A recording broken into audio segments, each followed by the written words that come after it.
Oi oi people, Silky here, and you're listening to the Lifer Musician Podcast, a podcast exploring the minds of creatives who've dedicated their lives to pursuing a career in music. The Lifer Musician Podcast is brought to you by Hookings Management, my artist services company that empowers our fellow DIY musicians to grow a monetised fan base without a record label. We offer a range of services such as online marketing, artist mentorship, release campaign management, videography, photography, graphic and website design, plus tons more useful services that are built to cater for independent musicians on small, self-funded budgets. Helping musicians market and monetize their art form is our passion. So if you're an artist that needs help taking your career to the next level, please feel free to reach out and get in touch via hookingsmanagement.com, where you can book a video call with me for some free advice on your project. So Beth, your motivator for coming on this podcast today is that you're on a quest to demystify the bright lights of a major label and empower artists in all their glory. Can you tell us why this is and where this passion comes from?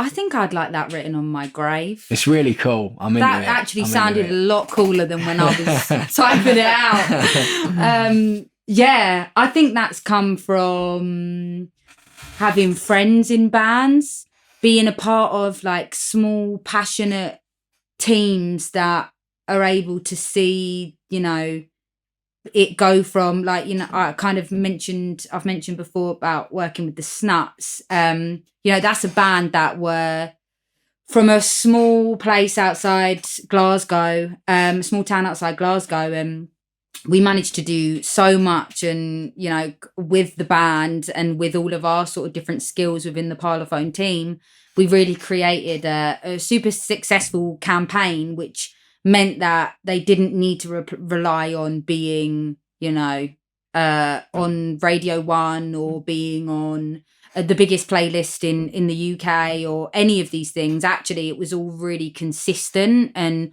authentic, and you know, it's led to them being able to go out on tour, and they I think they're actually supporting Kings of Leon, which is mad. Amazing. Yeah, one of their supports. So, you know, it just, even seeing stories like that, seeing, you know, an artist like Ashniko, as I mentioned, someone that, you know, we just couldn't connect like within the industry, but the fans got it. And to now see her kind of doing her thing and being like a global superstar, and, you know, was meant to be going on tour with Doja Cat, and, you know, like, it's just massive. And I think it's genuinely through my experience of being able to work close with managements and artists that, you know, this isn't a game. Like, the industry isn't, you know, it can be your ticket, but it can also very much be, you know, the thing that can make or break your life, and the break part, you know, with emphasis. So yeah, I just think there's this real rise of independence and independent artists, and even with like TikTok, I know it's something that is very Marmite, but like, we can't deny the fact of like the power of the people, the power of like people, independent creators, basically, being able to go direct to consumer, build a fan base online and monetize that. Exactly. Yeah. What I just find it really empowering. And I want all artists, if this is what their purpose is, I want to be able to help them do that. So and I just don't think you necessarily need the bright lights, the scary contracts, and the lack of ownership that you get with certain deals and things like that, especially with the rise of like distributors. And the company that I work for, Venice, which is like an elevated distributor. So we have like the structure of a label, but we have independence and like distribution at our core. And even like the contracts and the language, and it's all so new to me. I love it. Like, when I'm talking about, oh, we're so glad that we've signed with I'm told like we don't really say things, we don't really use the word signed here. Like, it's a partnership, or and even things like that I just think is so great. And I like with that, with the small, like very, very highly skilled team of people that like everyone at the company I'm at now wants to be there because we want to empower like artists and be a part of that journey, with them at the complete center and with like complete control of what they're doing. And I think there's a level of accountability that comes with that, a level of empathy and compassion and like education as well. Different skills that I don't think are necessarily utilized in a big corporation. And yeah, I just feel like we're able to do more with like more, yeah, with integrity as well, man. Like, yeah, it's been great. I've been a part of some really interesting releases and campaigns since I've been at Venice, which have been exciting because I can imagine like artists that have had a song out on TikTok, it's done really, really well. And now all the majors and other labels are kind of buzzing around wanting to absolutely put a pin in that until they can get a deal signed and be a part of the success. Whereas we aren't that. So with our kind of skill, but with like the distribution, self-serving distribution, like in the fundamentals, it means, you know, we were able to work with the artist 24 hours after she'd recorded the master and just crack on. Yeah. Because that's what she wanted to do. Yeah, I feel like there's quite a bit of red tape in major labels and a lot of like unnecessary meetings maybe about like product focus and shit like that. Like, I don't know, I've not worked at one or been on one, but you just get that vibe, you know. Like, yeah. So, I mean, let's talk a bit more about your time at Parlophone then. So what's it like working at a major label? And in your opinion, is a record contract with a major actually the holy grail that so many aspiring artists think that it is? I think that's such an interesting question. What was it like working at Parlophone? Amazing. I got to do, so many things. I learned a lot. I saw a really ugly side of the industry. And like a bit of a dangerous side, just through my own experience. But I also saw the absolute, oh my God, the what I would call the dream. Like, just being able to like meet some of those big artists and like I get this like warm feeling, or I used to I still do, but more consistently at Parlophone every Thursday night, like this feeling in my belly, like I can't go to sleep because I'm so excited for all the songs like for our releases to come out, for me to see where we're at on New Music Friday or playlisting and social support. Like honestly, I'd be up until midnight every Thursday because I was so excited. That's awesome. And I just think that passion should be anywhere you go, any team you go. There doesn't need to be this, this idea of a major shouldn't necessarily equate to the amount of time, passion and skill also that you're going to get. I feel like the main thing with majors, although I wouldn't know because I'm not an artist, but I feel like with the major thing, it's like the credibility maybe, and like the connections into kind of moving up from DIY or independent to established. And then I feel like maybe it's like the money side of it, like the advance. Yeah. That may be gives quite artists like a financial security, doesn't it? Short term, perhaps, yeah. Yeah, which I would completely understand. But I don't know. It's a tough one. I mean, if you'd asked me like 2 years ago, I would say I would be asking any person to sign to Parlophone because I knew what we could do as a team and the passion and stuff that we had.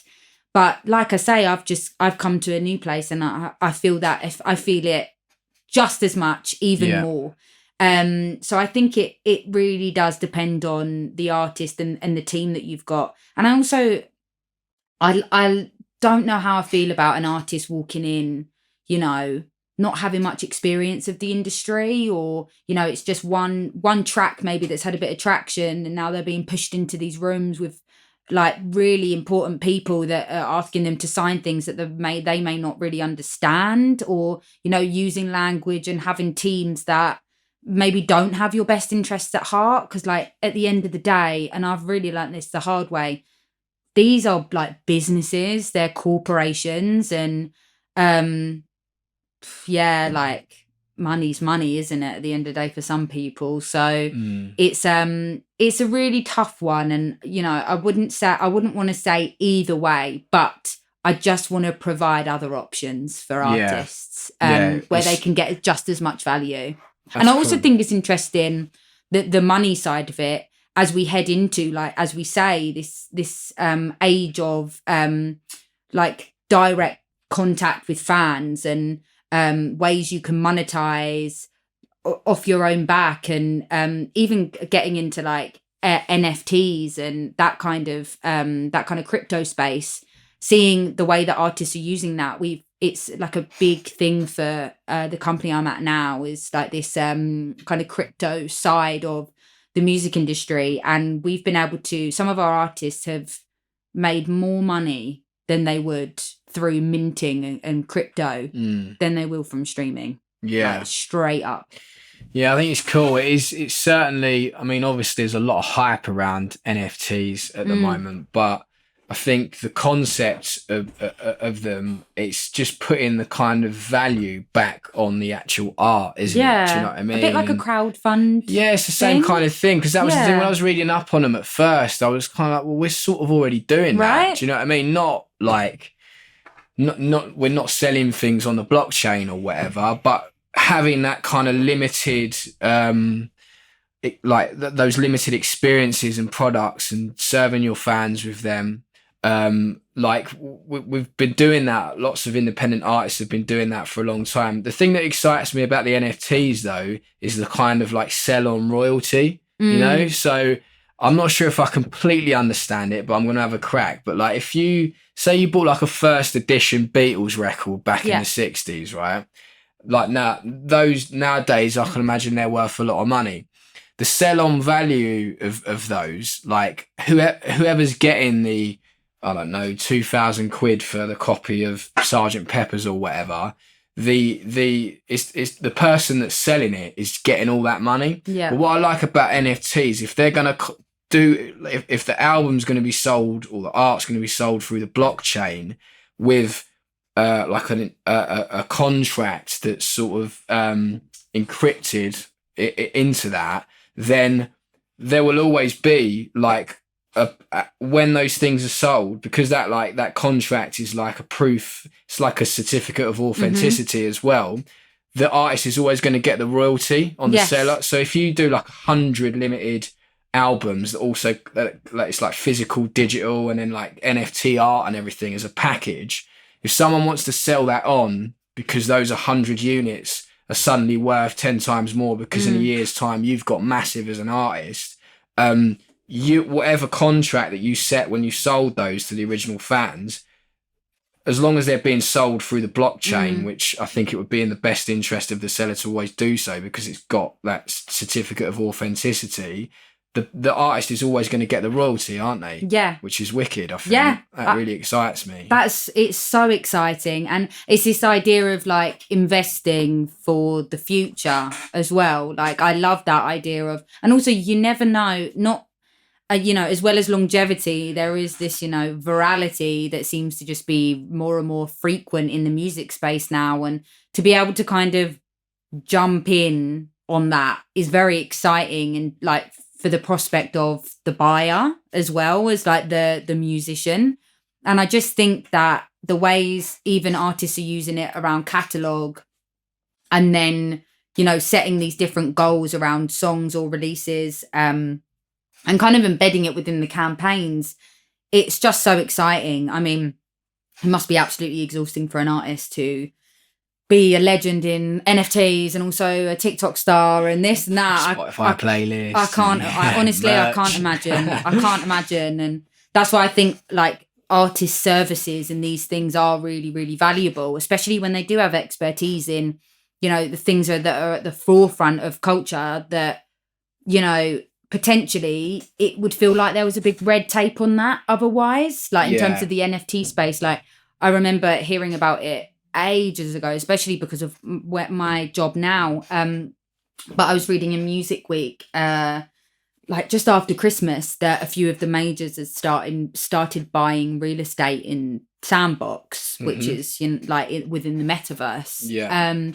so that they could do gigs and stuff, like artists can do gigs. And I thought, how have they already made this like an exclusive thing that like, I mean, Snoop Dogg's got like a mansion in Decentraland or something, isn't he? It's mad it really is. It's and it is hard to like, it's hard to kind of get in there, but I think anything that's going to help like artists be empowered and have longevity, like more control over their art. We've got to, like, knowledge is power, like don't let these people have it and make you pay for it, like absolutely. Learn it yourself. Greetings, listeners. Jake from Decent Mastering here. Really pleased to be involved with a podcast whose ethos aligns with my own, helping independent artists. My Pay What You Feel mastering service offers inclusivity to music creators with tighter budgets, giving quality audio at a price that suits them. To get in contact, send an email to decentmastering@gmail.com or send me a DM on Instagram @decentmastering. Enjoy the rest of the show.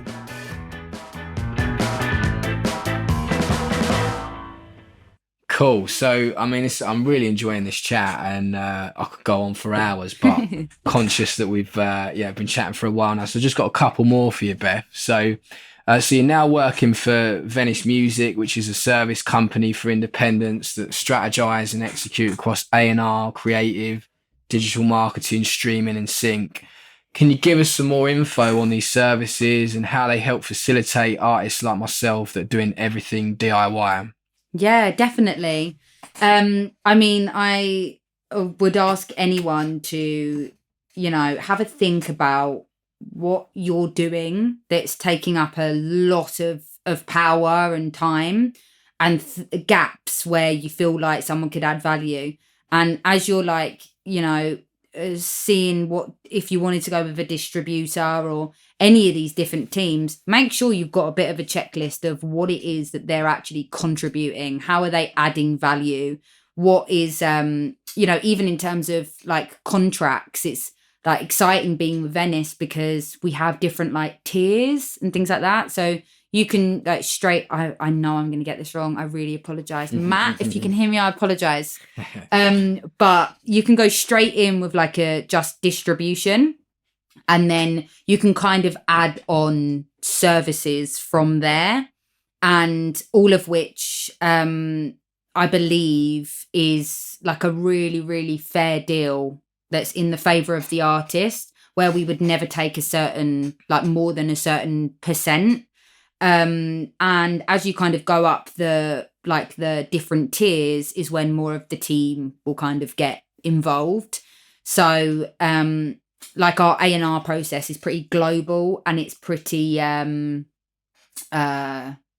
we're all kind of involved, every department's involved, so that we can decide who wants to put their hand in and say that they can bring skill and stuff to the project. So the A&R process is really, really interesting. So you can just kind of submit, and you would give us information about the campaign, the release that you've submitted, a bit about you, kind of goals that you've had, if not you want funding, or if you're self-funded. And some of the acts, or most of the acts that we work with, are self-funded. Therefore we take less. But do you advance artists and things like that? No, we don't do. I mean, there are some where it will be we'll do co-funding. Okay, but how does that work? Co-funding.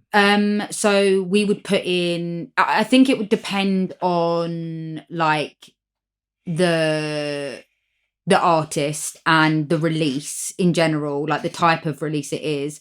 But if it feels like something where we're going to recoup that cost, like we would co-fund with that. So cool. That's looking at some of those maybe bigger independent artists, like Amine. There's another artist called Co to the Friend. And these are like big streamers. Yeah, so they've already got that sort of high level of monetization. Exactly. And we worked with Riton in the UK as well, who's like a dance producer. He wanted to do like his passion project through us while he's signed to a major. Okay. So, with someone like that, you would potentially we'd put a bit into, so that it's all coming out of one pot, basically. But the tiers will kind of be around straight up playlisting, which will be like me and my counterpart in the US championing you around the world. And then above that is kind of playlist and strategy. So that's where we kind of go into real collaborative, creative conversation around like a campaign, the different sort of tentpole moments, how we can introduce streaming into this, maybe a goal of like doubling followers by the time the third single comes out, like all different kind of strategy that is well above and beyond just letting editors know about your track for pitching purposes. And then on top of that, we have like our NFT crypto side, which is part of our services team. We have Sync, shout out to Jessie, probably the best Sync person I know. And we've got like our marketing on top of that as well, which is kind of, and everyone that's been picked we're a very like small but robust team, and everyone was like handpicked for this team because of their experience and, like the people they know, their heart, like all of those different things. So yeah, it kind of filters into tiers like that. And then if there's someone we would go all in on, then it would just be like a full services. So to be honest, it's just like creating options for you. So there will be different price points for those things. Cool. Different percentages and different contract durations as well. Sure. So some of it's like consulting services that the artist pays a fee for. Other stuff you take a percentage on, like distribution and exactly. It just depends on what you. Yeah, project. exactly. Yeah, which cool. I just don't think you could get anywhere else. Yeah. Like where you can kind of walk in and say, this is me, this is where we're at, this is where we think you could add value. What do you think? And for you to collaborate on that kind of partnership.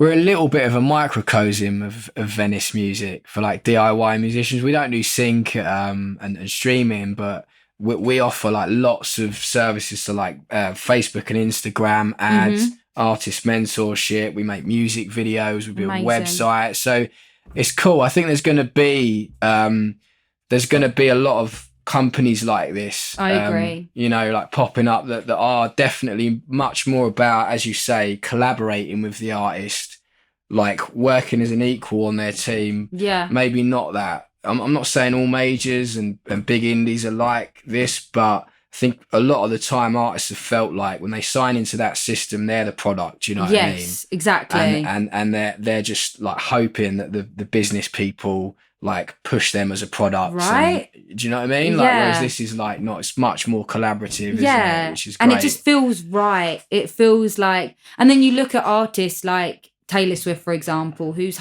re-recorded every song she's ever done so that she has the rights. Like, no, don't want to be a part of it. Don't want to be a part of it. Such a maverick move. I love that. Literally love that so much. And I think genuinely like artists speaking up about their experiences in the music industry and different managers kind of talking about even like the first deals that they signed for some of their artists that they look back and think, God, as if we did that. All these kind of conversations, honestly, without them and without knowing that like other options exist, like I would definitely still be like in a major thinking, I've made it. And this is the only real way to create a successful artist. And of course it still can be, and they pump out absolute legends, but there is also another way to do it. There's just more options, which I love. Cool. All right, so I've got one more question I want to ask you. We've covered a lot of this already, but so as I've said, our listener base is predominantly made up of up and coming DIY musicians. So if, like, just to sort of end, have you got any key pieces of advice, key takeaways that you can give our listeners that are out there hustling, trying to build a fan base from the ground up? Yeah, you're doing so great. And I'm thankful that you're making music, and so are loads of other people. So yeah, it just hold it in your heart while you're doing this. And, you know, I hope there have been a few little gems that will be helpful in this podcast, but I think fundamentally, like collaboration, like collaborate with everyone you know, whether that's like DIY musicians, being in spaces that are like for independent artists, or like you know, what are they called, like AIM, like establishments that kind of are rooting for the success of an independent artist. Find your tribe, do you know what I mean? Whether that's your fan base, whether it's the people in the industry, whether it's other artists, like keep that going, because that's what's going to kind of funnel where you go. And yeah, just surround yourself with a team that absolutely understands the vision, have a really clear set of like what it is you want to do and where you want to be, and you will find a team that will tell you how you're going to get there. There are loads of people out there that want to see you succeed, so yeah, keep it up. Yeah, awesome. Well, there's definitely been plenty of gems tonight, Beth. Yeah, thanks so much for your time this evening. I've really enjoyed chatting to you. Yeah, me nice too. One. Thank you. Anyway, people, Silky here. I hope you enjoyed part 2 of my chat with the awesome Beth Cherry. If you'd like to hear more conversations exploring the minds of creative music entrepreneurs, you can check out more episodes of the Life of Musician podcast on all major streaming platforms now. Nice one.